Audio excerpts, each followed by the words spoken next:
నమస్తే welcome to 4 sides TV. ఉమ్మడి మహబూబ్ నగర్ జిల్లా ఎమ్మెల్సీ ఉప ఎన్నికలకు అధికారులు సర్వం సిద్ధం చేశారు. ఉమ్మడి మహబూబ్ నగర్ జిల్లా వ్యాప్తంగా 10 పోలింగ్ సెంటర్లు ఏర్పాటు చేయగా ఈ ఎన్నికల్లో 1439 మంది ప్రజా ప్రతినిధులు ఓటు హక్కు వినియోగించుకున్నారు. ఉదయం 8 గంటల నుంచి సాయంత్రం 5 గంటల వరకు పోలింగ్ జరగనుంది. కొడంగల్ పోలీస్ స్టేషన్లో సీఎం రేవంత్ రెడ్డి వినియోగించుకున్నారు.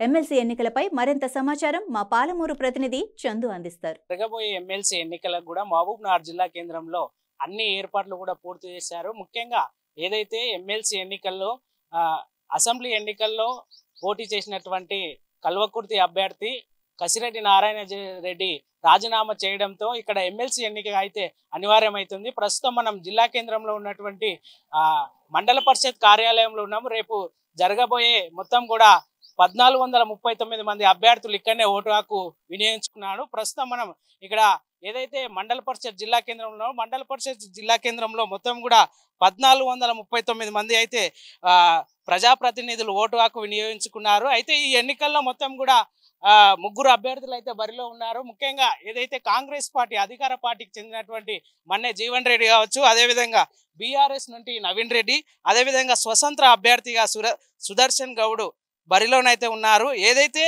గత కొన్ని నెలలుగా స్థానిక సంస్థలో ఎన్నికైన వందలాది మంది ప్రజాప్రతినిధులు పార్టీలు మారుతుండడంతో మహబూబ్నగర్ స్థానిక అధికారుల నియోజకవర్గం ఎమ్మెల్సీ స్థానానికైతే క్రాస్ ఓటింగ్ పై జరగడంపై రాజకీయ పార్టీలు ఆందోళన చెందుతున్నాయని చెప్పుకోవచ్చు.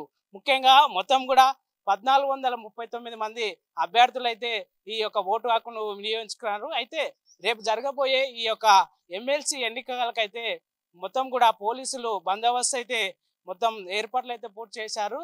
ఏది ఏమైనప్పటికీ కూడా పాలమూరు నియోజకవర్గంలో రాజకీయ వర్గాలు అయితే ఆసక్తికరంగా అయితే మారాయి.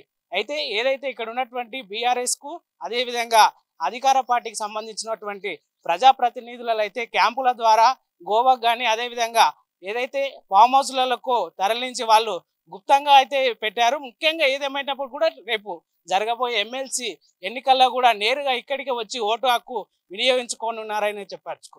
ముఖ్యంగా ఏదైతే పాలమూరు నియోజకవర్గంలో జరిగేటటువంటి ఎమ్మెల్సీ ఎన్నికల్లో బీఆర్ఎస్ అదేవిధంగా కాంగ్రెస్ పార్టీకి అయితే ముఖ్యంగా పోటీ ఉందని చెప్పుకోవచ్చు. ఇది ఇక్కడ తాజా పరిస్థితి. కెమెరా పర్సన్ కుమార్తో చందు, 4 సైడ్స్ టీవీ, మహబూబ్ నగర్.